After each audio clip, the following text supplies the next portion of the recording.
Bleak House by Charles Dickens. Chapter 9. Signs and Tokens. I don't know how it is I seem to be always writing about myself. I mean all the time to write about other people, and I try to think about myself as little as possible. And I am sure, when I find myself coming into the story again, I am really vexed, and say, "Dear, dear, you tiresome little creature, I wish you wouldn't." But it is all of no use. I hope any one who may read what I write will understand that if these pages contain a great deal about me, I can only suppose it must be because I have really something to do with them and can't be kept out. My darling and I read together and worked and practised and found so much employment for our time that the winter days flew by us like bright-winged birds. Generally in the afternoons and always in the evenings Richard gave us his company. Although he was one of the most restless creatures in the world, he certainly was very fond of our society. He was very, very, very fond of Ada. I mean it, and I had better say it at once. I had never seen any young people falling in love before, but I found them out quite soon. I could not say so, of course, or show that I knew anything about it. On the contrary, I was so demure and used to seem so unconscious that sometimes I considered within myself while I was sitting at work whether I was not growing quite deceitful. But there was no help for it. All I had to do was to be quiet, and I was as quiet as a mouse. They were as quiet as mice too, so far as any words were concerned, but the innocent manner in which they relied more and more upon me as they took more and more to one another was so charming that I had great difficulty in not showing how it interested me. "Our dear little old woman is such a capital old woman," Richard would say, coming up to meet me in the garden early with his pleasant laugh and perhaps the least tinge of a blush, "that I can't get on without her. Before I begin my harum-scarum day, grinding away at those books and instruments and then galloping up hill and down dale, all the country round, like a highwayman, it does me so much good to come and have a steady walk with our comfortable friend that here I am again." "You know, Dame Durden dear," Ada would say at night, with her head upon my shoulder and the firelight shining in her thoughtful eyes, "I don't want to talk when we come upstairs here, only to sit a little while thinking, with your dear face for company, and to hear the wind and remember the poor sailors at sea." Ah, perhaps Richard was going to be a sailor.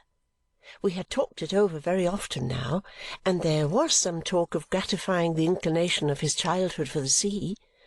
Mr. Jarndyce had written to a relation of the family, a great Sir Leicester Dedlock, for his interest in Richard's favour generally, and Sir Leicester had replied in a gracious manner that he would be happy to advance the prospects of the young gentleman if it should ever prove to be within his power, which was not at all probable, and that my Lady sent her compliments to the young gentleman, to whom she perfectly remembered that she was allied by a remote consanguinity, and trusted that he would ever do his duty in any honourable profession to which he might devote himself. "So I apprehend it's pretty clear," said Richard to me, "that I shall have to work my own way. Never mind. Plenty of people have had to do that before now, and have done it. I only wish I had the command of a clipping privateer to begin with, and could carry off the Chancellor and keep him on short allowance until he gave judgment in our cause. He'd find himself growing thin if he didn't look sharp." With a buoyancy and hopefulness and a gaiety that hardly ever flagged, Richard had a carelessness in his character that quite perplexed me, principally because he mistook it in such a very odd way for prudence. It entered into all his calculations about money in a singular manner which I don't think I can better explain than by reverting for a moment to our loan to Mr. Skimpole. Mr. Jarndyce had ascertained the amount, either from Mr. Skimpole himself or from Coavinses, and had placed the money in my hands with instructions to me to retain my own part of it and hand the rest to Richard. The number of little acts of thoughtless expenditure which Richard justified by the recovery of his £10, and the number of times he talked to me as if he had saved or realized that amount, would form a sum in simple addition. "My prudent Mother Hubbard, why not?" he said to me when he wanted, without the least consideration, to bestow £5 on the brickmaker. "I made £10 clear out of Coavinses' business." "How was that?" said I. "Why, I got rid of £10, which I was quite content to get rid of and never expected to see any more. You don't deny that?" "No," said I. "Very well. Then I came into possession of £10." "The same £10?" I hinted. "That has nothing to do with it," returned Richard. "I have got £10 more than I expected to have, and consequently I can afford to spend it without being particular." In exactly the same way, when he was persuaded out of the sacrifice of these £5 by being convinced that it would do no good, he carried that sum to his credit and drew upon it. "Let me see," he would say. "I saved £5 out of the brickmaker's affair, so if I have a good rattle to London and back in a post-chaise and put that down at £4, I shall have saved one. And it's a very good thing to save one, let me tell you. A penny saved is a penny got." I believe Richard's was as frank and generous a nature as there possibly can be. He was ardent and brave, and in the midst of all his wild restlessness was so gentle that I knew him like a brother in a few weeks. His gentleness was natural to him, and would have shown itself abundantly even without Ada's influence. But with it he became one of the most winning of companions, always so ready to be interested, and always so happy, sanguine, and light-hearted. I am sure that I, sitting with them and walking with them and talking with them, and noticing from day to day how they went on, falling deeper and deeper in love, and saying nothing about it, and each shyly thinking that this love was the greatest of secrets, perhaps not yet suspected even by the other, I am sure that I was scarcely less enchanted than they were, and scarcely less pleased with the pretty dream. We were going on in this way when one morning at breakfast Mr. Jarndyce received a letter, and looking at the superscription said, "From Boythorn.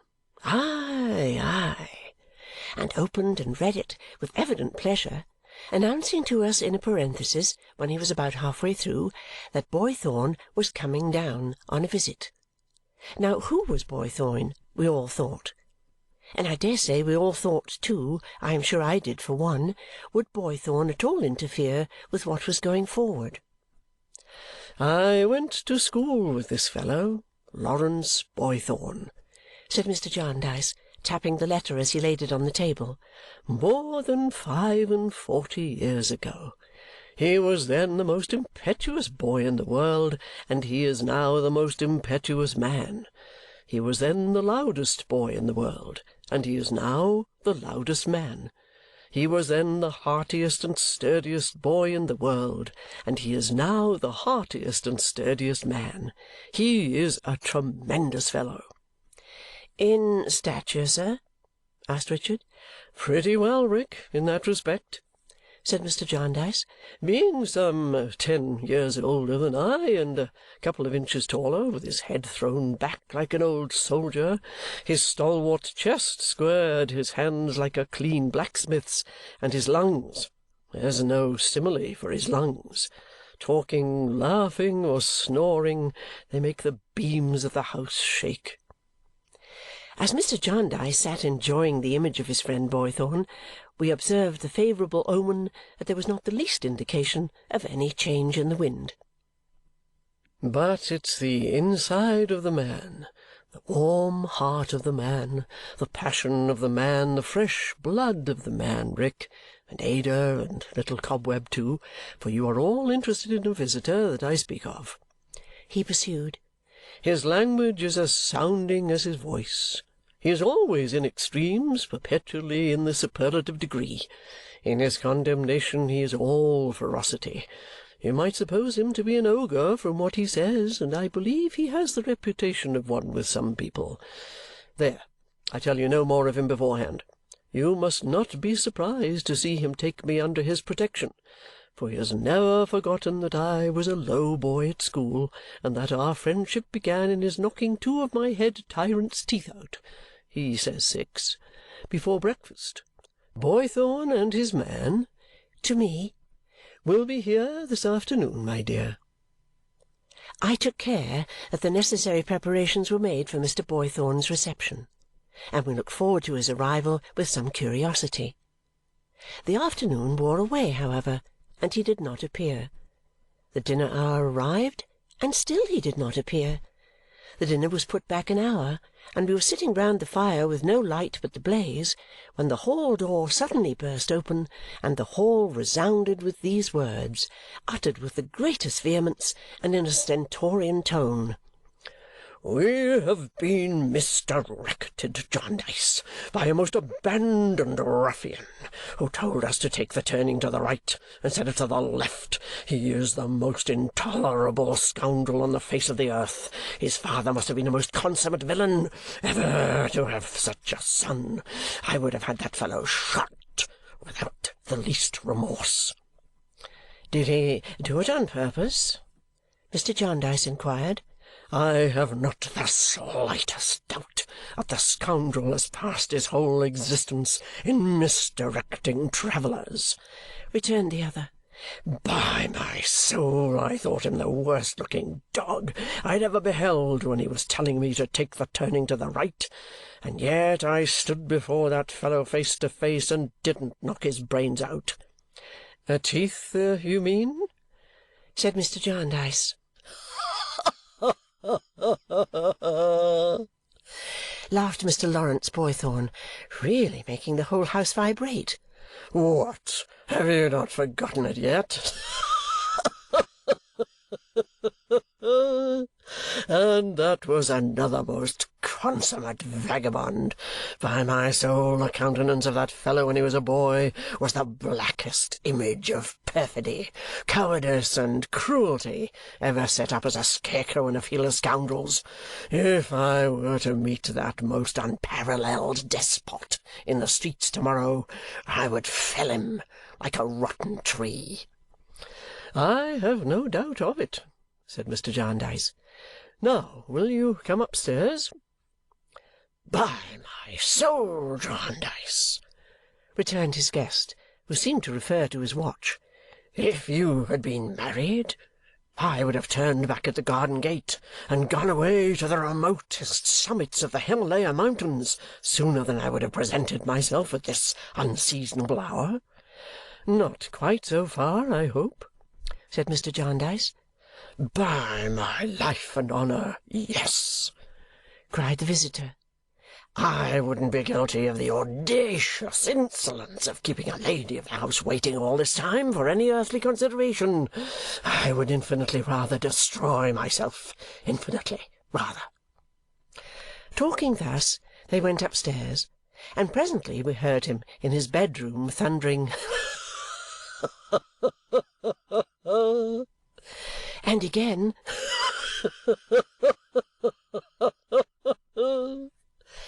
until the flattest echo in the neighbourhood seemed to catch the contagion and to laugh as enjoyingly as he did, or as we did, when we heard him laugh. We all conceived a prepossession in his favour, for there was a sterling quality in his laugh, and in his vigorous healthy voice, and in the roundness and fullness with which he uttered every word he spoke, and in the very fury of his superlatives, which seemed to go off like blank cannons and hurt nothing. But we were hardly prepared to have it so confirmed by his appearance when Mr. Jarndyce presented him. He was not only a very handsome old gentleman, upright and stalwart as he had been described to us, with a massive grey head, a fine composure of face when silent, a figure that might have become corpulent but for his being so continually in earnest that he gave it no rest, and a chin that might have subsided into a double chin but for the vehement emphasis in which it was constantly required to assist. But he was such a true gentleman in his manner, so chivalrously polite.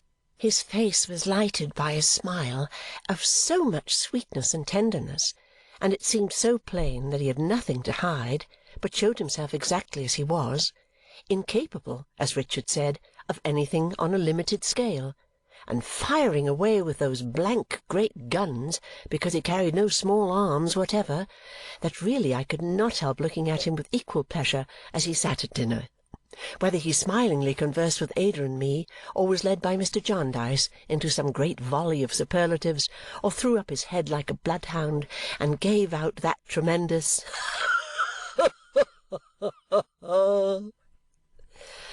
"You have brought your bird with you, I suppose?" said Mr. Jarndyce. "By heaven, he is the most astonishing bird in Europe," replied the other. "He is the most wonderful creature. I wouldn't take 10,000 guineas for that bird. I have left an annuity for his sole support in case he should outlive me. He is in sense and attachment a phenomenon, and his father before him was one of the most astonishing birds that ever lived." The subject of this laudation was a very little canary, who was so tame that he was brought down by Mr. Boythorn's man on his forefinger, and after taking a gentle flight round the room, alighted on his master's head. To hear Mr. Boythorn presently expressing the most implacable and passionate sentiments, with this fragile mite of a creature quietly perched on his forehead, was to have a good illustration of his character, I thought. "By my soul, Jarndyce," he said, very gently holding up a bit of bread to the canary to peck at, "if I were in your place, I would seize the ringmaster in Chancery by the throat to-morrow morning and shake him until his money rolled out of his pockets and his bones rattled in his skin. I would have a settlement out of somebody, by fair means or by foul. If you would empower me to do it, I would do it for you with the greatest satisfaction." All this time the very small canary was eating out of his hand. "I thank you, Lawrence, but the suit is hardly at such a point at present," returned Mr. Jarndyce, laughing, "that it would be greatly advanced even by the legal process of shaking the bench and the whole bar." "There never was such an infernal cauldron as that Chancery on the face of the earth," said Mr. Boythorn. "Nothing but a mine below it on a busy day in term time, with all its records, rules, and precedents collected in it, and every functionary belonging to it also, high and low, upward and downward, from its son, the accountant general, to its father, the devil, and the whole blown to atoms with 10,000 hundredweight of gunpowder, would reform it in the least." It was impossible not to laugh at the energetic gravity with which he recommended this strong measure of reform. When we laughed, he threw up his head and shook his broad chest, and again the whole country seemed to echo to his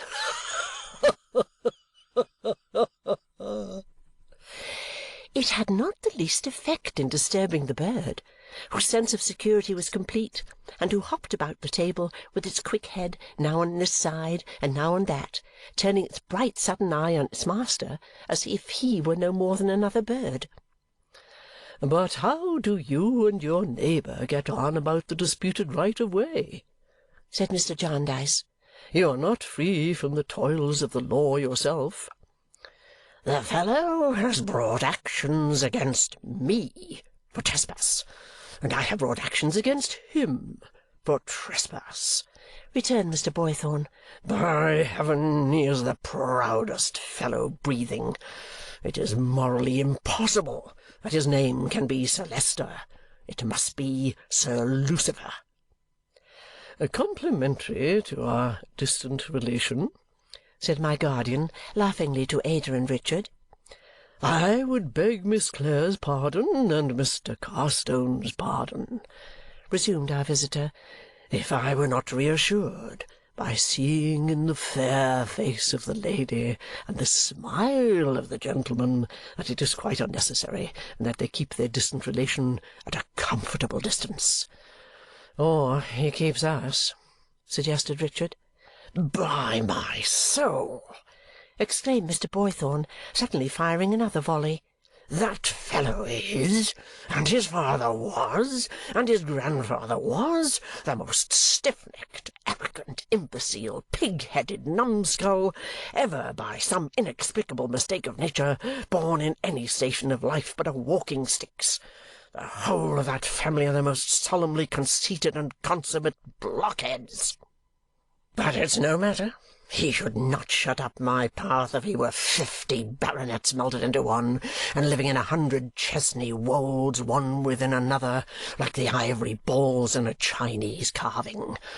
The fellow, by his agent or secretary or somebody, writes to me, 'Sir Leicester Dedlock, Baronet, presents his compliments to Mr. Lawrence Boythorn, and has to call his attention to the fact that the green pathway by the old parsonage house, now the property of Mr. Lawrence Boythorn, is Sir Leicester's right of way, being in fact a portion of the park of Chesney Wold, and that Sir Leicester finds it convenient to close up the same.'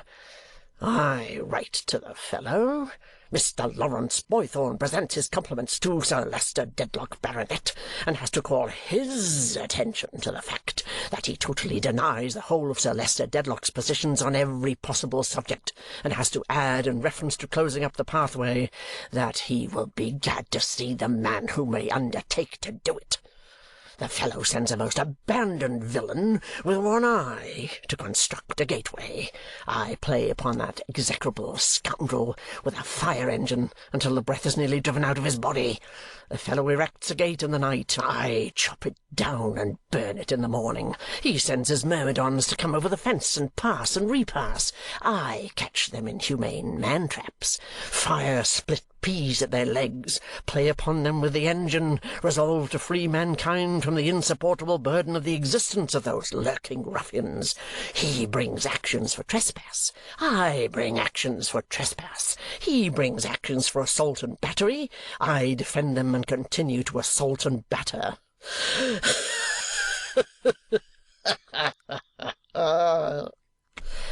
To hear him say all this with unimaginable energy, one might have thought him the angriest of mankind.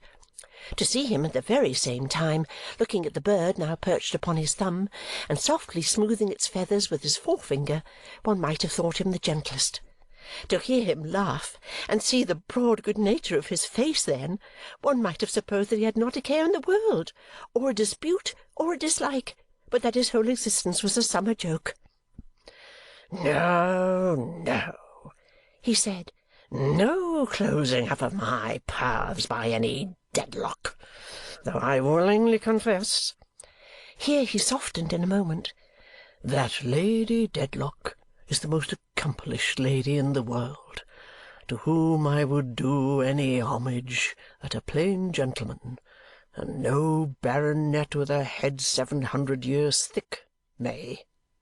A man who joined his regiment at 20, and within a week challenged the most imperious and presumptuous coxcomb of a commanding officer that ever drew the breath of life through a tight waist, and got broke for it, is not the man to be walked over by all the Sir Lucifers, dead or alive, locked or unlocked."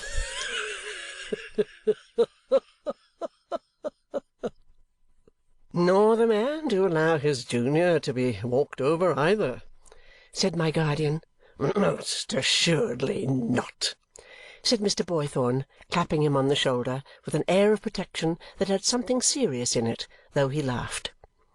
"He will stand by the low boy always, Jarndyce. You may rely upon him.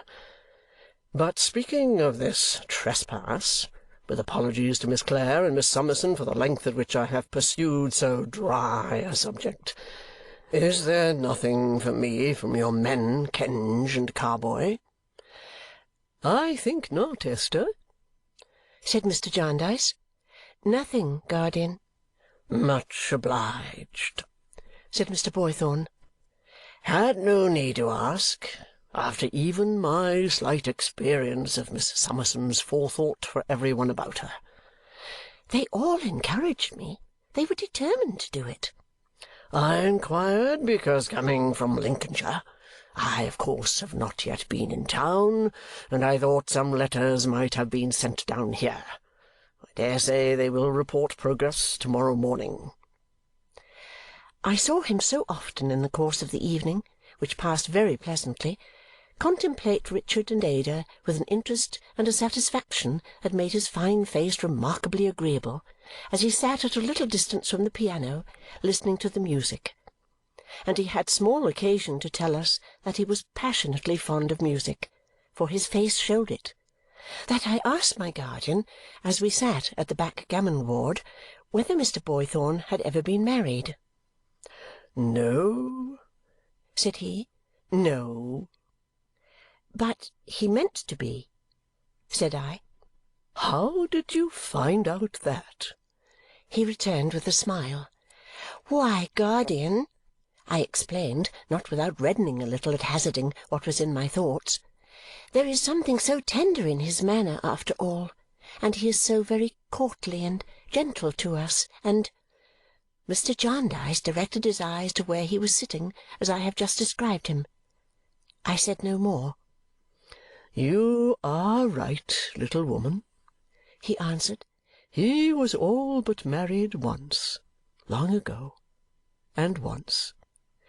"Did the lady die?" "No, but she died to him. That time has had its influence on all his later life. Would you suppose him to have a head and a heart full of romance yet?" "I think, guardian, I might have supposed so, but it is easy to say that when you have told me so." "He has never since been what he might have been," said Mr. Jarndyce. "And now you see him in his age, with no one near him but his servant and his little yellow friend. It's your throw, my dear." I felt from my guardian's manner that beyond this point I could not pursue the subject without changing the wind. I therefore forbore to ask any further questions. I was interested, but not curious. I thought a little while about this old love story in the night, when I was awakened by Mr. Boythorn's lusty snoring. And I tried to do that very difficult thing, imagine old people young again, and invested with the graces of youth. But I fell asleep before I had succeeded, and dreamed of the days when I lived in my godmother's house. I am not sufficiently acquainted with such subjects to know whether it is at all remarkable that I almost always dreamed of that period of my life. With the morning there came a letter from Messrs. Kenge and Carboy to Mr. Boythorn, informing him that one of their clerks would wait upon him at noon. As it was the day of the week on which I paid the bills and added up my books and made all the household affairs as compact as possible, I remained at home while Mr. Jarndyce, Ada, and Richard took advantage of a very fine day to make a little excursion.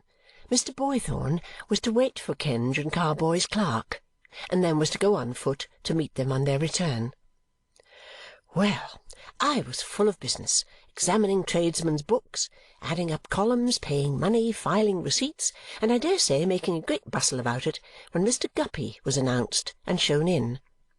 I had had some idea that the clerk who was to be sent down might be the young gentleman who had met me at the coach-office, and I was glad to see him, because he was associated with my present happiness. I scarcely knew him again, he was so uncommonly smart. He had an entirely new suit of glossy clothes on, a shining hat, lilac kid gloves, a neckerchief of a variety of colours, a large hothouse flower in his buttonhole, and a thick gold ring on his little finger. Besides which, he quite scented the dining-room with bear's grease and other perfumery. He looked at me with an attention that quite confused me when I begged him to take a seat until the servant should return. And as he sat there, crossing and uncrossing his legs in a corner, and I asked him if he had had a pleasant ride and hoped that Mr. Kenge was well, I never looked at him, but I found him looking at me in the same scrutinizing and curious way. When the request was brought to him that he would go upstairs to Mr. Boythorn's room, I mentioned that he would find lunch prepared for him when he came down, of which Mr. Jarndyce hoped he would partake. He said with some embarrassment, holding the handle of the door, "Shall I have the honour of finding you here, miss?" I replied yes, I should be there, and he went out with a bow and another look. I thought him only awkward and shy, for he was evidently much embarrassed, and I fancied that the best thing I could do would be to wait until I saw that he had everything he wanted and then to leave him to himself. The lunch was soon brought, but it remained for some time on the table. The interview with Mr. Boythorn was a long one, and a stormy one too, I should think, for although his room was at some distance, I heard his loud voice rising every now and then like a high wind, and evidently blowing perfect broadsides of denunciation. At last Mr. Guppy came back, looking something the worse for the conference.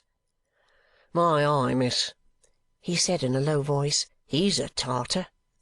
"Pray take some refreshment, sir," said I. Mr. Guppy sat down at the table and began nervously sharpening the carving-knife on the carving-fork, still looking at me, as I felt quite sure without looking at him, in the same unusual manner. The sharpening lasted so long that at last I felt a kind of obligation on me to raise my eyes in order that I might break the spell under which he seemed to labour of not being able to leave off. He immediately looked at the dish and began to carve. "What will you take yourself, miss? You'll have a morsel of something?" "No, thank you," said I. "Shan't I give you a piece of anything at all, miss?" said Mr. Guppy, hurriedly drinking off a glass of wine. "Nothing, thank you," said I. "I have only waited to see that you have everything you want. Is there anything I can order for you?" "No. I am much obliged to you, miss, I'm sure. I've everything that I can require to make me comfortable. At least not comfortable. I'm never that." He drank off 2 more glasses of wine, one after another. I thought I had better go. "I beg your pardon, miss," said Mr. Guppy, rising when he saw me rise, "but would you allow me the favour of a minute's private conversation?" Not knowing what to say, I sat down again. "What follows is without prejudice, miss," said Mr. Guppy, anxiously bringing a chair towards my table. I don't understand what you mean," said I, wondering. "It's one of our law terms, miss.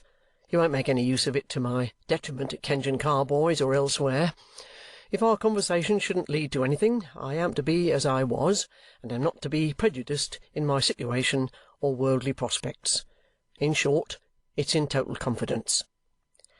"I am at a loss, sir," said I, "to imagine what you can have to communicate in total confidence to me, whom you have never seen but once, but I should be very sorry to do you any injury." "Thank you, miss. I'm sure of it. That's quite sufficient." All this time Mr. Guppy was either planing his forehead with his handkerchief or tightly rubbing the palm of his left hand with the palm of his right. "If you would excuse my taking another glass of wine, miss, I think it might assist me in getting on without a continual choke that cannot fail to be mutually unpleasant." He did so and came back again.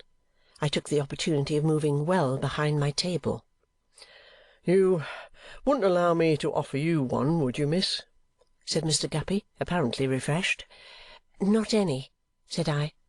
"Not half a glass?" said Mr. Guppy. "Quarter? No? Then to proceed. My present salary, Miss Summerson, at Kenge and Carboy's, is £2 a week. When I first had the happiness of looking upon you, it was £1.15, and had stood at that figure for a lengthened period. A rise of 5 has since taken place, and a further rise of 5 is guaranteed at the expiration of a term not exceeding 12 months from the present date. My mother has a little property, which takes the form of a small life annuity, upon which she lives in an independent though unassuming manner in the Old Street Road. She is eminently calculated for a mother-in-law. She never interferes, is all for peace, and her disposition easy. She has her failings, as who has not, but I never knew her do it when company was present, at which time you may freely trust her with wines, spirits, or malt liquors. My own abode is lodgings at Penton Place, Pentonville. It is lowly, but airy, open at the back, and considered one of the healthiest outlets. Miss Summerson, in the mildest language, I adore you. Would you be so kind as to allow me, as I may say, to file a declaration, to make an offer?" Mr. Guppy went down on his knees, I was well behind my table and not much frightened. I said, "Get up from that ridiculous position immediately, sir, or you will oblige me to break my implied promise and ring the bell." "Hear me out, miss," said Mr. Guppy, folding his hands.